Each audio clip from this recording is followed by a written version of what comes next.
বানিয়ে ফেললাম গরম গরম আলুর চপ।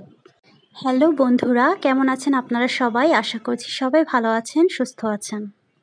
আলুর চপ বানানোর জন্য আমি নিয়ে নিলাম সিদ্ধ আলু, পেঁয়াজ কুচি, কাঁচামরিচ কুচি, আর দিয়ে দিলাম পরিমাণ মতো লবণ, অল্প পরিমাণে জিরা ও হলুদের গুঁড়া। এখন সব কিছু ভালোভাবে মিশিয়ে নিব। ও আচ্ছা, আপনাদের কাছে যদি ধনিয়া পাতা থাকে তাহলে অবশ্যই অ্যাড করে দিবেন। আমার কাছে ছিল না, তাই আমি দিতে পারিনি। তো দেখতেই পাচ্ছেন বন্ধুরা, আমি ভালোভাবে সব কিছু মাখিয়ে নিচ্ছি। মাখানো হয়ে গেছে। এবারে এখানে দিয়ে দিলাম কর্নফ্লাওয়ার।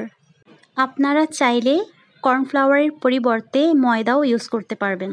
এবারে সব কিছু ভালোভাবে মাখিয়ে নিলাম। এখন আমার পছন্দ মতো গোল গোল করে আমি শেপ দিয়ে নিয়েছি। আপনারা আপনাদের পছন্দ মতো আকৃতি দিয়ে নিতে পারেন।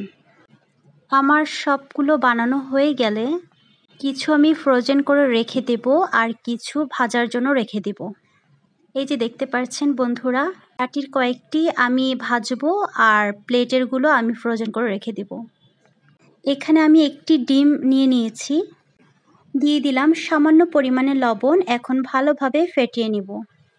অন্যদিকে আমি কড়াই বসিয়ে দিয়েছি চুলোয়, তেলও গরম হয়ে গিয়েছে। এখন একটি একটি করে সবগুলো চপ ডিমের মিশ্রণে ডুবিয়ে তেলের মধ্যে ছেড়ে দিচ্ছি।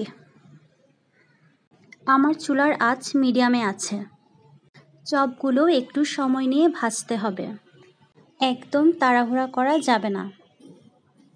তো বন্ধুরা, আমার চপগুলো ভাজা হয়ে গেছে। এখন আমি একে একে চপগুলো তুলে নেব।